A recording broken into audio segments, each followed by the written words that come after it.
पाकिस्तान में सबसे पहले जो आईटी के जो भी स्टूडेंट्स हैं उनको जो प्रॉब्लम इश्यूज़ फेस जो करते हैं, वो सबसे बड़ा तो मसला ये होता है कि उनको करियर काउंसलिंग सही से नहीं होती है।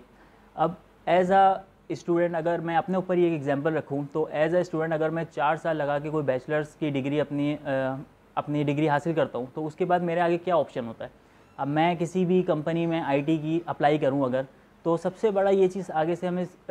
जो रिक्वायरमेंट आती है वो ये आती है कि आपको कितना एक्सपीरियंस है या आपका क्या बैकग्राउंड है, आपने क्या किया हुआ है। क्योंकि ज़्यादातर आईटी इंडस्ट्रीज़ जो हैं स्पेशली कराची में, वो चाहती हैं कि जो भी एम्प्लॉय हमारे पास आए वो एक्सपीरियंस हो। तो फ्रेश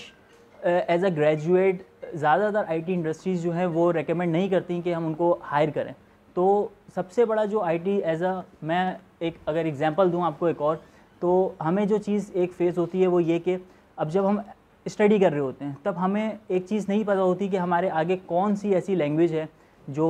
हमें आगे इस पे ग्रैप हासिल करना है, ताकि हम उसको और अपने प्रोफेशनल लाइफ में इसको ऐड कर सकें। एक चीज़ और अगर मेंशन करूं तो सबसे बड़ा मसला ये आता है कि जब हम किसी भी इंस्टीट्यूट में या किसी भी यूनिवर्सिटीज़ में हम एडमिशन लेते हैं, तो वहाँ पे ज़्यादातर थ्योरी बेस्ड चीज़ पढ़ाई जाती है। तो अब हमें इन फ्यूचर अपने आप को प्रोफेशनल अगर किसी करियर स्टार्ट करना है, तो वहाँ पे ज़्यादातर जो चीज़ होती है वो प्रैक्टिकल होती है। तो उस टाइम पे उस पॉइंट पे आके हमें ये फील होता है कि जो हमने 4 साल स्टडी करी है, तो उसमें हमारे पास एज अ प्रैक्टिकल एक्सपीरियंस कुछ भी नहीं है। फिर उसके लिए ज़्यादातर स्टूडेंट्स को आईटी के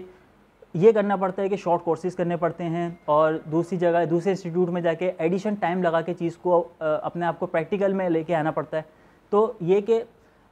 इससे बेटर ये अपॉर्चुनिटी होनी चाहिए आईटी स्टूडेंट को कि उसको स्टार्ट में ही एक ऐसी चीज़ बताई जाए कि वो उस चीज़ को लेके अपना करियर स्टार्ट करे, ना कि थ्योरी पढ़ के आफ्टर 4 इयर्स वो चीज़ ये फील करे कि मेरे पास तो कोई प्रैक्टिकल एक्सपीरियंस ही नहीं है, तो मैं क्या करूँ।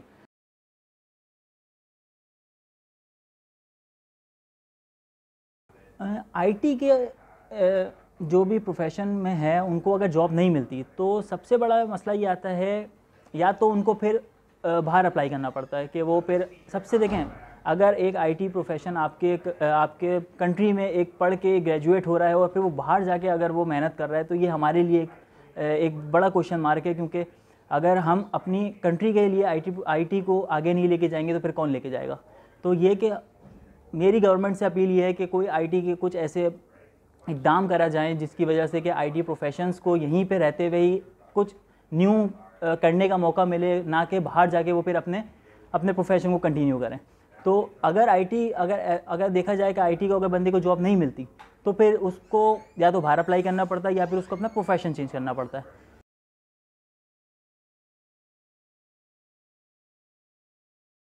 पाकिस्तान अभी फ्रीलांस में जो एक्सपोर्ट करता है, यानी हम जो रेवेन्यू जनरेट करते हैं वो है 150 मिलियन, और हम इसको काफ़ी आगे तक लेके जा सकते हैं। और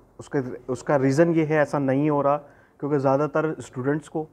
और जो नए नौजवान हमारे जो हैं, जो ग्रेजुएट हो रहे हैं, फ्रेश ग्रेजुएट हो रहे हैं, उनको नहीं पता है कि फ्रीलांस मार्केट कितनी बड़ी है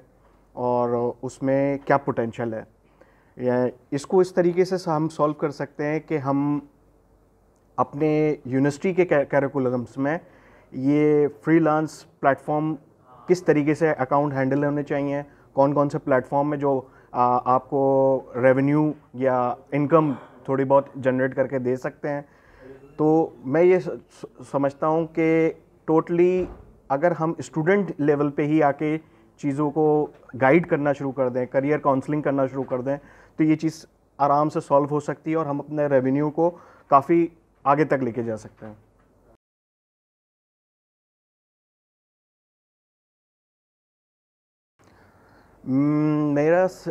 देखें, मैं अपने एजुकेशन करियर को देखूं और अपने जो प्रोफेशनल करियर है उसको देखूं तो बहुत ज़्यादा डिफरेंस है। यानी मैं कॉमर्स बैकग्राउंड से ताल्लुक़ रखता हूं, तो उस दौर में हमने भी ये चीज़ फेस की कि हमें कोई करियर काउंसलिंग करने वाला नहीं था, और किसी जगह से किसी दोस्त के थ्रू ये चीज़ पता चली कि एक आईटी इंडस्ट्री है, उसमें इस तरीके के काम होते हैं, और हमने उसके हिसाब से शॉर्ट कोर्सेज करना शुरू कर दिया। तो मुझे ये लगता है कि हम हुकूमत लेवल पे ये चीज़ हैंडल होनी चाहिए कि आने वाले नौजवान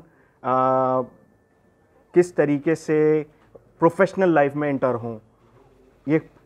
हुकूमत को इक़दाम उठाने चाहिए कि हमारे पास थियोरेटिकल जो एजुकेशन है वो तो बहुत ज़्यादा है, लेकिन कोई भी टेक्निकल एजुकेशन नहीं दे रहा है। इस चीज़ पे इक़दाम हुकूमत को उठाने चाहिए कि वो टेक्निकल एजुकेशन की तरफ स्टूडेंट्स को लेकर आएँ। और मुख्तलिफ यानी इस आजकल के दौर में मुख्तलिफ प्लेटफॉर्म हैं जहाँ पे आसानी बंदा रेवेन्यू यानी आप बंदा कमा सकता है, पैसे कमा सकता है, अर्न कर सकता है। तो उस चीज़ की गाइडेंस ये स्टूडेंट लेवल पे अगर हो तो वो बेहतर है। वो यानी एक स्टूडेंट प्रोफेशनल लाइफ में आने से पहले ही तैयार हो जाएगा प्रोफेशनल लाइफ के लिए।